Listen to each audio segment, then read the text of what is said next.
Y'all, it's No Buy January time. If you've been thinking about trying out No Buy January, or you know for sure that you're going to do it, this video is for you.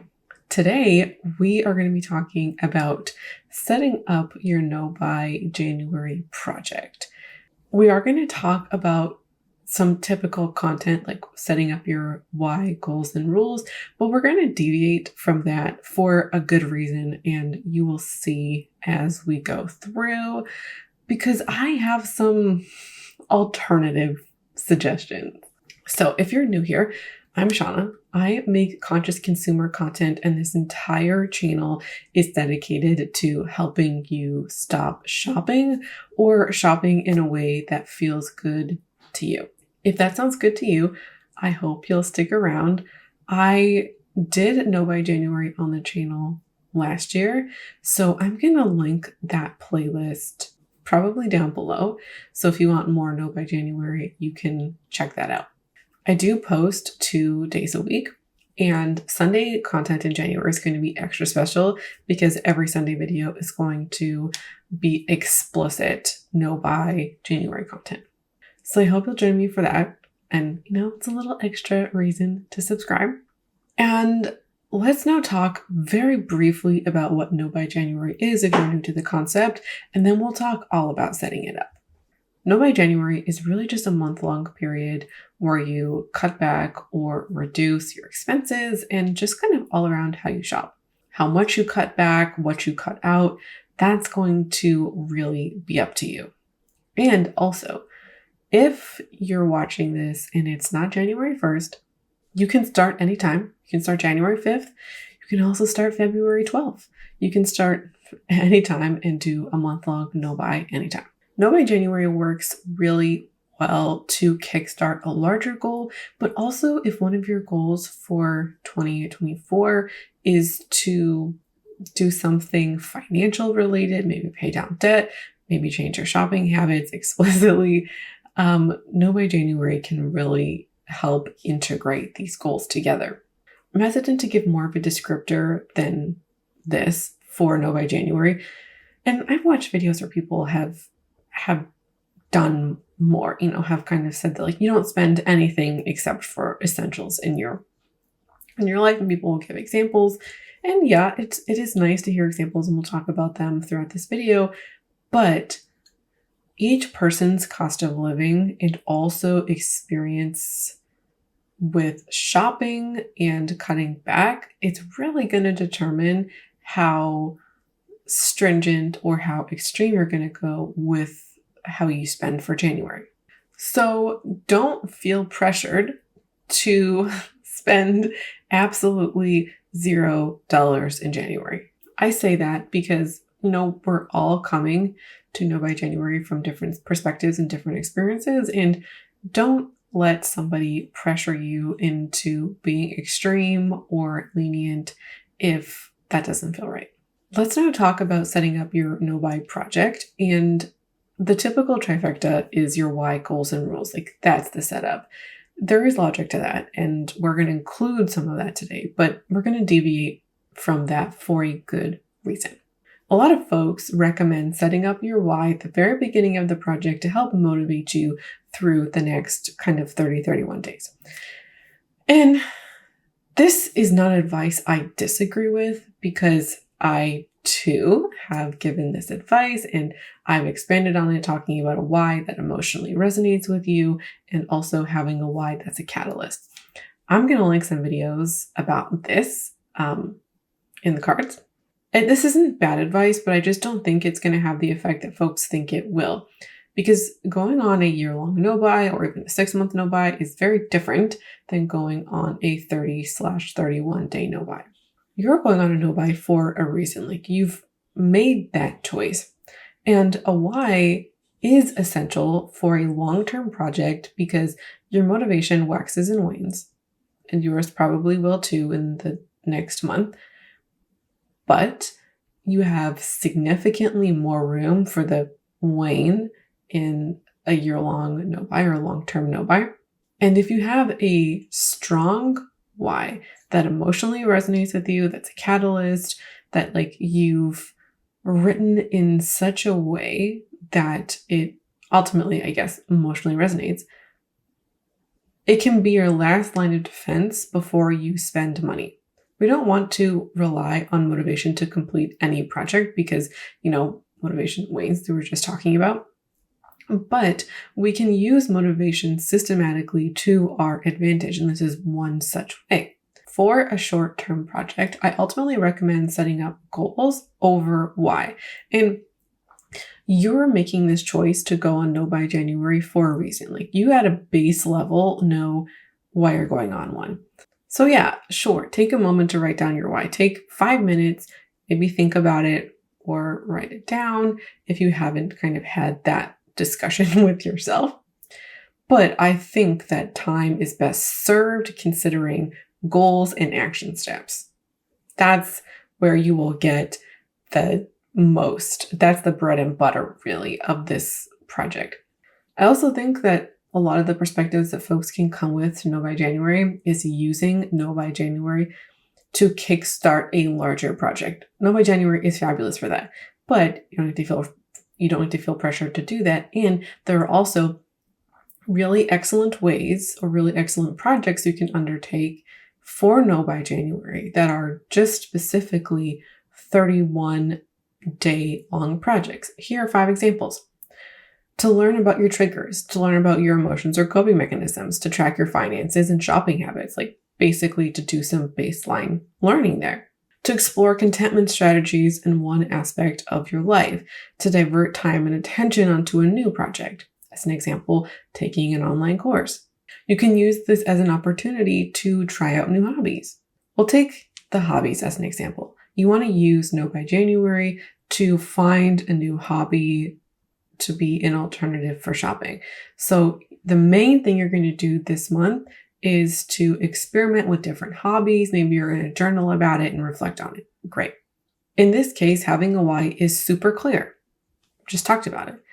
But it's not going to serve you in the same way as somebody who is trying to pay down debt or is trying to completely change their shopping habits. Finding a hobby alternative and paying down debt are not going to have the same emotional impact. They could, but probably not. I think the solution to this, and what is ultimately a great addition to any kind of planning moment for a project, is the framework of goals. And I think this is just better for short-term projects overall. So what would you like to focus on for the next 30 days? What would you like to accomplish or achieve? What would success look like for you? If you want to learn about triggers as an example, what would success look like in this case? Do you want to have your goal be to simply observe over the next 31 days? Do you want your goal to be able to pinpoint 1 trigger, 2 triggers? Like what would you like to accomplish at the end? I mean, if things were to be in a perfect world. And what do you plan on doing once you learn this stuff? So let's say you learn about 1 trigger around day 15. What would you like to do with that? We're not going to talk about action steps, and this is absolutely an underlooked, underutilized part of a No by experience. And this is also why we talk about success. If you're going to go in a more traditional way, you are successful in a No by if you don't buy the things that you set out to buy. That could be somebody's version of success, and that might truly be a really difficult task for somebody to just not buy stuff for 31 days. It's all too common to see folks, make their why, goals, and rules, and then walk away and that's the job. Having projects or having action steps make the No by way more sustainable, makes it fun, makes it more enjoyable. No bys don't have to be punishments. No bys can be things that you enjoy, that you thrive, and you have a great time. And the traditional sense of the No by is kind of passive. Like, you're not actively doing anything. You're trying not to do something. And so success ultimately is not doing something. Things feel more rewarding when we can take active steps. As an example, if your sole goal is to not buy coffee over the next 31 days, and you don't buy coffee at the end of the 31 days, great. as an accomplishment, but you also like didn't do anything. If you instead had a habit tracker where you got to check off every day, or you deposited the amount of your coffee into a separate account every single day or once a week, that's an active action step that you can take that creates momentum, that makes you feel good, gives you a dopamine hit, and helps encourage you to keep going and taking these actions that you want to take. So if you think about in the frameworks of goals and action steps, then you can have action steps to support your goal. So if in the next 31 days, even if you want to go traditional route, I simply don't want to buy stuff for the next 31 days. I don't care about learning anything new or whatever. Now let's think about action steps to make doing that thing as easy as possible. I'm ultimately a fan of adding in learning and projects in there for the reasons that I was just talking about. So we can think about action steps to help you learn about your triggers, or to help you find a new hobby, or whatever your goal is. And so we can take this exact approach. We can think about, all right, what are some behaviors or actions I can take to help me stop shopping? It's kind of a more macro level, even if you have some specific goals like the triggers. You can brainstorm all of these ideas and then you can try them out.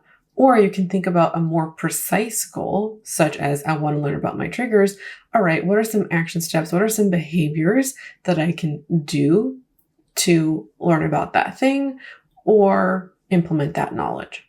So if your goal is to learn about your triggers, you might consider things like a spending log or a mood tracker or a weekly check-in where you devise some prompts.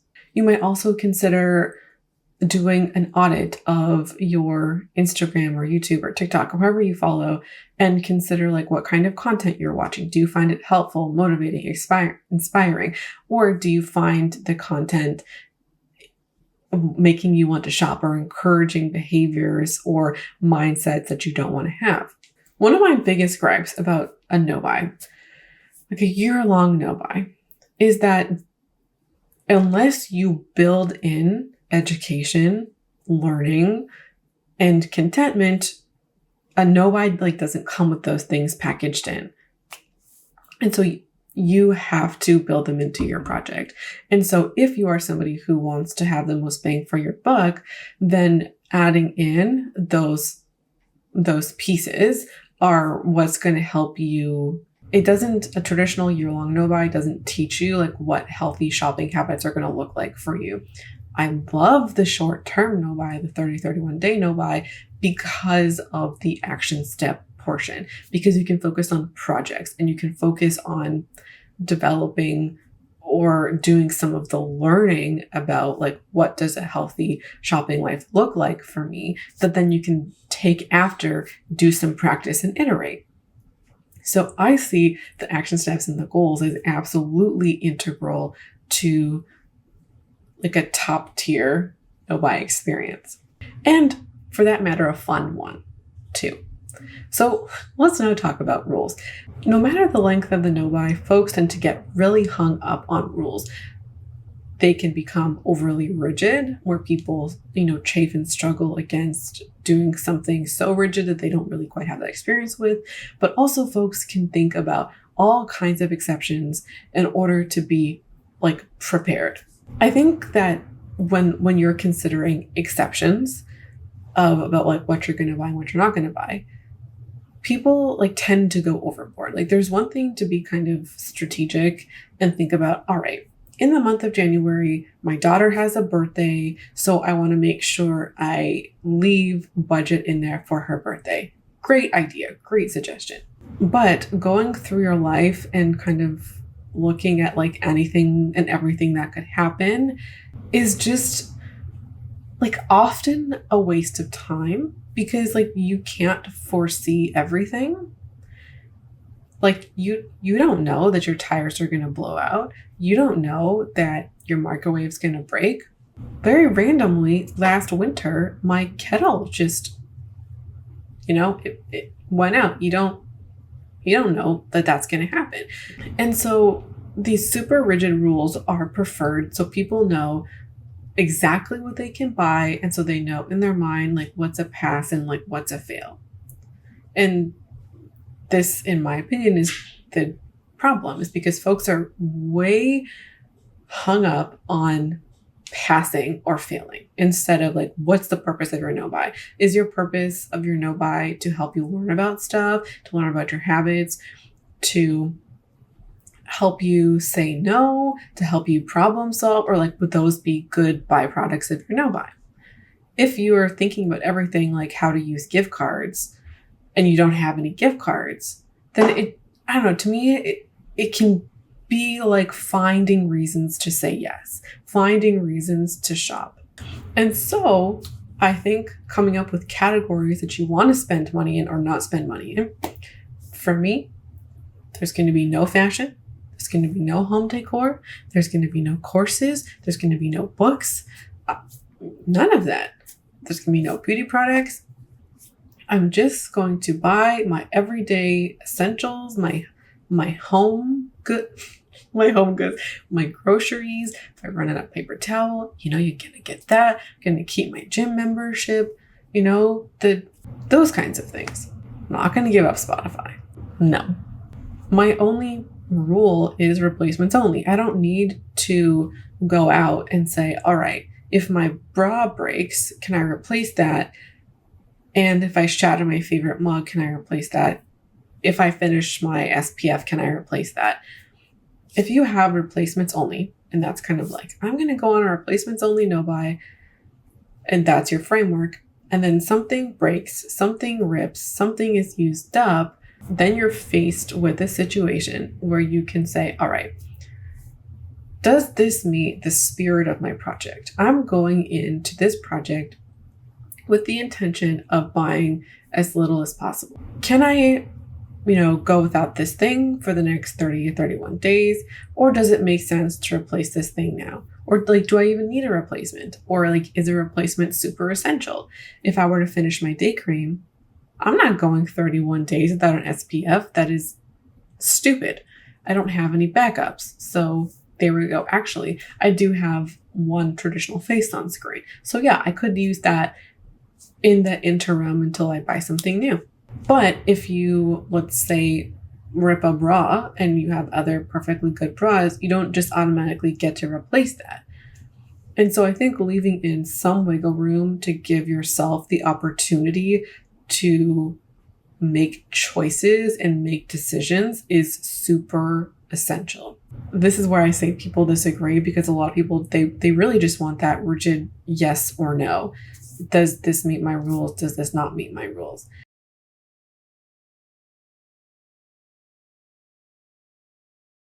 And ultimately, I think giving yourself the opportunity to critically think about what you want to be in your no-buy and like what fits the spirit or your intentions is good. Let's say you mess up.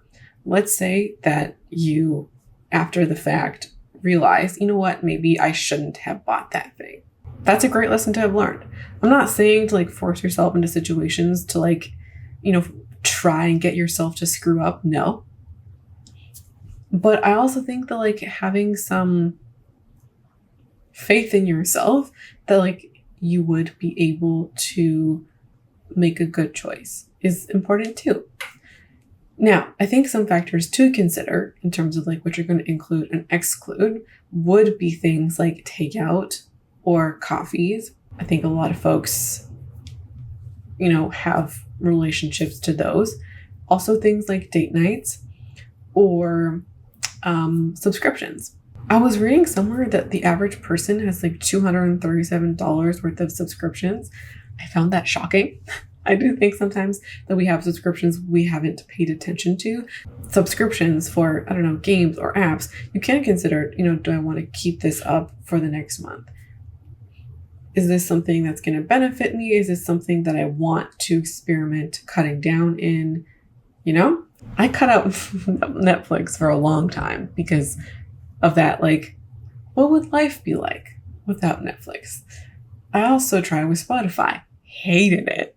Totally fine going Netflix free, but not fine going, Spotify free. And that's like my own thing. So To recap for rules, I think considering general categories that you would like to spend in or not spend in, and then categories that are somewhat of like a reduction, as in I'm okay spending money on takeout, but this is the circumstance that I'm allowed to have takeout. That to me is like a good conversation to have with yourself or your spouse or your partner, versus if I happen to have this thing happen to me. And also, I think to consider would be something like hobby supplies or like subscription boxes. Are you going to cancel these things, or are they going to be maintained for your month? Now is the perfect time to do that audit. And it's also perfectly okay if you don't want to cut back on something and you just want to set a budget for something. All right, that's it from me today. Thanks so much for watching and hanging out. Hope this video gave you something to think about in how you'd like to set up your own no-buy, including potentially goals and action steps. I would love it if you would subscribe to catch more No Buy January content, and I hope to see you again around here soon. Bye.